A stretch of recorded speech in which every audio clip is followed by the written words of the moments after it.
I I got distracted.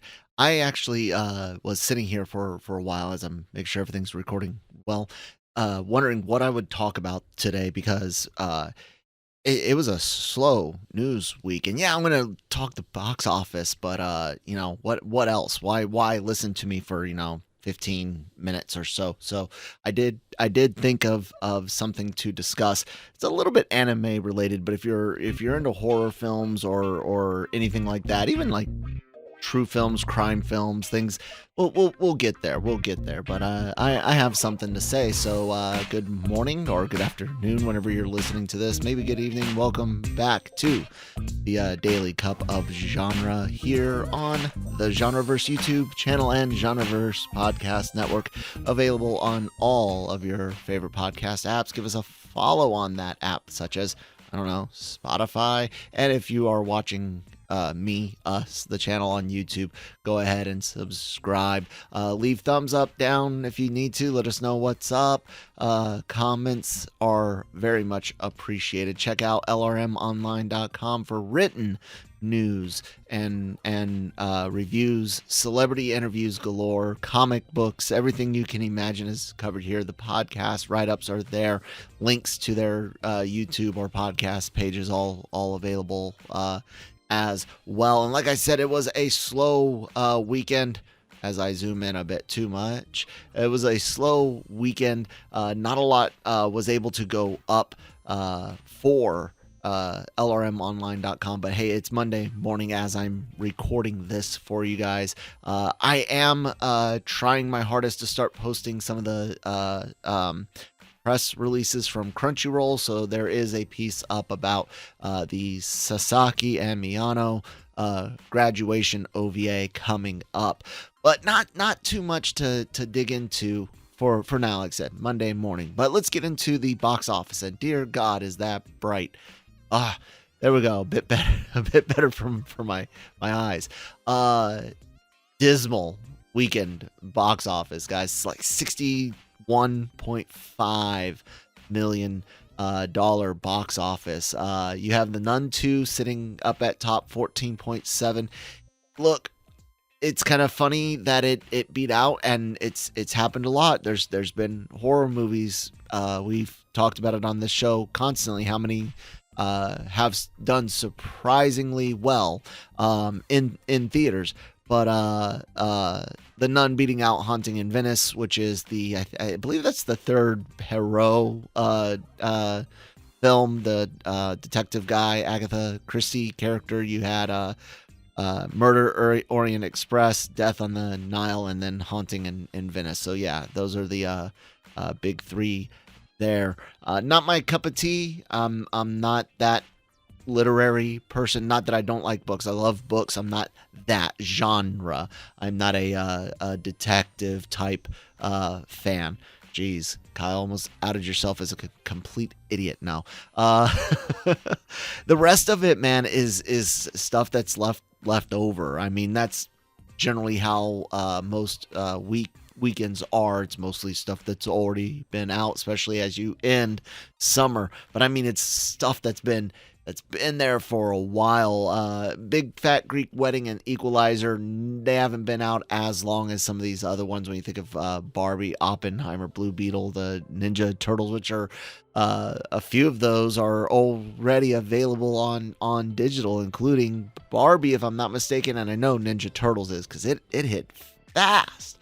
But the box office continues to be this low thing, and like I had said last week, I think we will inch out the yearly box office from last year over for this year, but it's not going to be by much. And then when you look at how 2024 is shaping up because of things that are going to be delayed or have been delayed, or affected by the ongoing Hollywood strikes, 2024 could be rough. I don't know. Deadpool 3 is like a big one out there, but it's not until 2025 that you start seeing start seeing things that are supposed to come out. But even then, this series of strikes could really hamper things.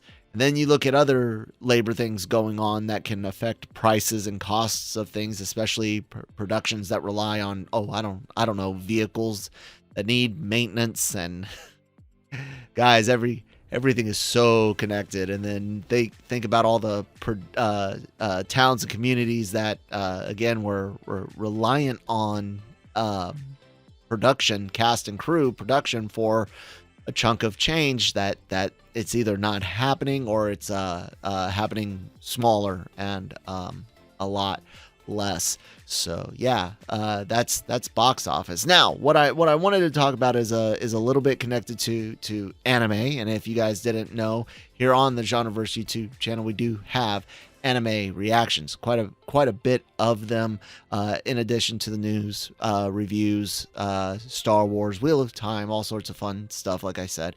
But we will be covering this fall a few shows. Hopefully we will be doing 5 seasonal, so long as they remain worth our time. Now, they're worth our time to watch because we're all invested in these, but the time of editing and publishing and all of that, we had to cut a couple from our summer season because they weren't worth the time. Good shows, but gotta have a little bit of return on investment so I can do more. One day I would love to have additional editing help to allow us to do a lot more stuff, even more channels. So but what are we going to be doing? Actually, it's the 5 out of these first 6 that you see.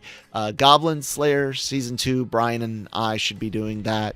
Spy Family kind of depends on scheduling whether Brian will join us for the majority, if any of those episodes. But Christine and I 100%. Christine and I, Eminence and Shadow. All 3 of us for Dr. Stone season 3, Core 2, New World Core 2, and Frieren, and I know I'm probably butchering that, Frieren, Beyond Journey's End, is another one that all 3 of us intend to react to together.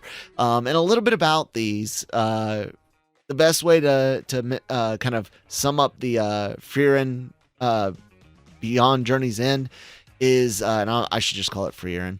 The interesting thing about it is that it's a party of adventurers, your classic like elf, dwarf, mage, warrior type stuff, right? After the big victory, like what happens after, but it focuses on this elf character who lives a lot longer than even the dwarves, and longer than the humans, and longer than magic humans, and yeah, it's about that, and I'm super interested in it. Dr. Stone is something that kicked off AVR Squared. We were anime fans long before that, but hey, if you don't know, Dr. Stone's a great starter anime, post-apocalyptic in an interesting way, and educational in the best kind of way. It's a lot of fun. Eminence and Shadow take a guy who is super obsessed with video games and kind of geek pop culture, almost, if you will. Not really pop culture, but geek culture. I'm used to saying pop culture afterwards because of all the other stuff I do here, but super fan of geek culture, but totally dedicated to becoming a like game character, like able to beat up the bad guys, able to survive, all this type of stuff.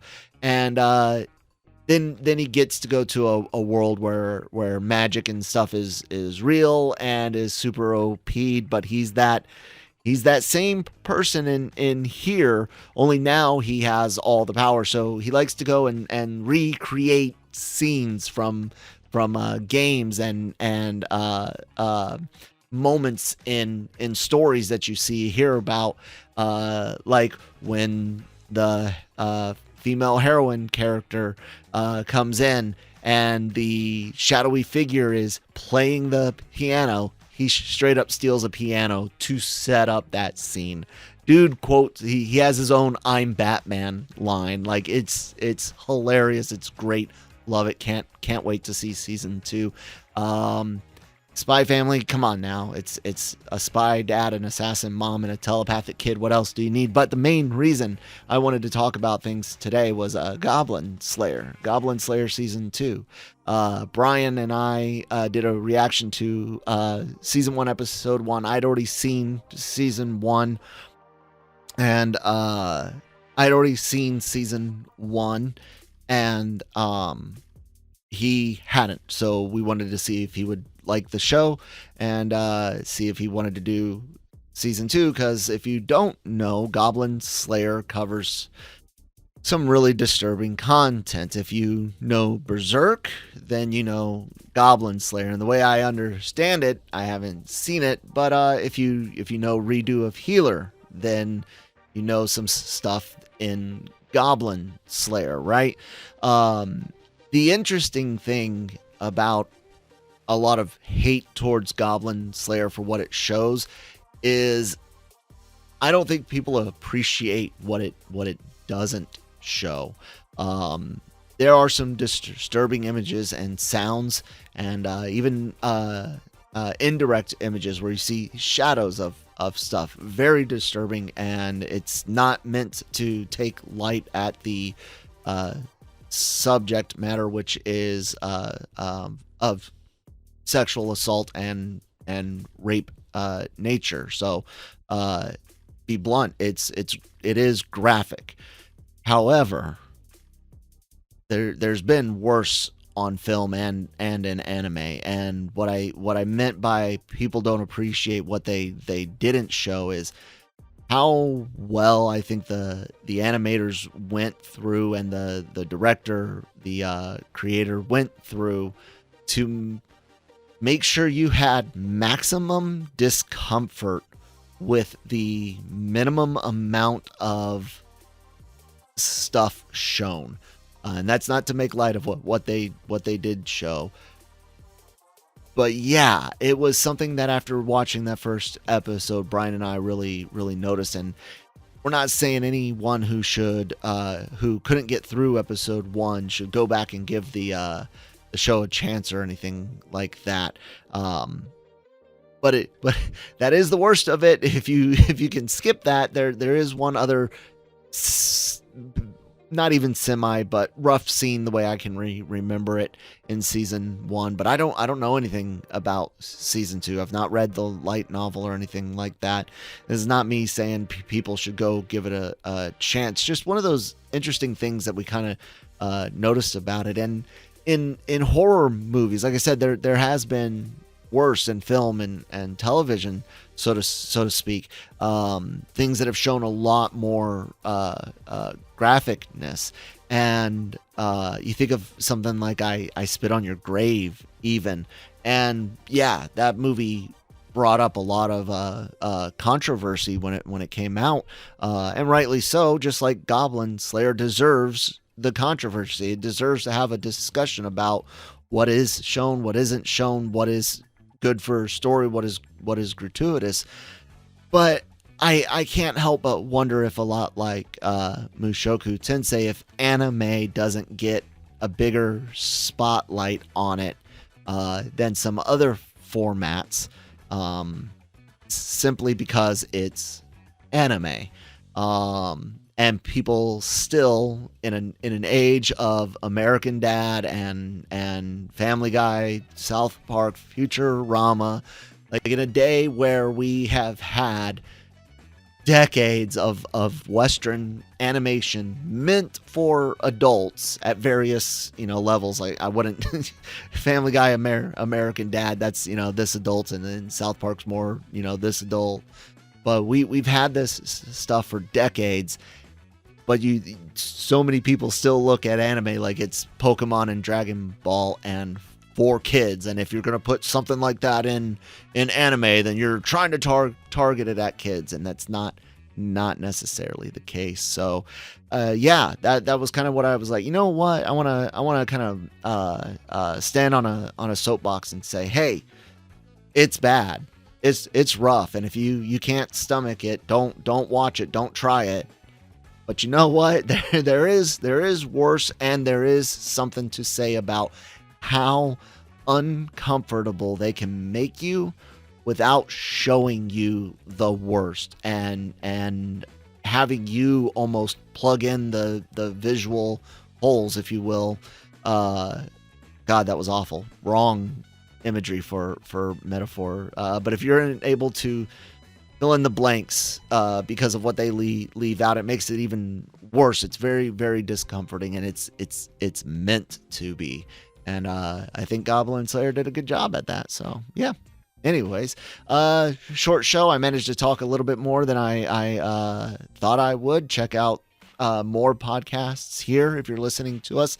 Everything goes up on your favorite podcast app, except for the reaction videos, which can only be seen here on the Genreverse YouTube channel. So get subscribed. It really does help us out. Also share us with some friends, family, like I said. Like and comment, or dislike and comment. All of that actually helps us out, not just in algorithm, but feedback for me and the other hosts of around here. Merch, I didn't mention it early, and I gotta turn off dark mode, my like ultra dark mode or whatever, so you guys can see it. But we do have merch, link in the description box below, and again, lrmonline.com every day for written news, interviews, all sorts of great content. I'll talk to you guys next time. Bye.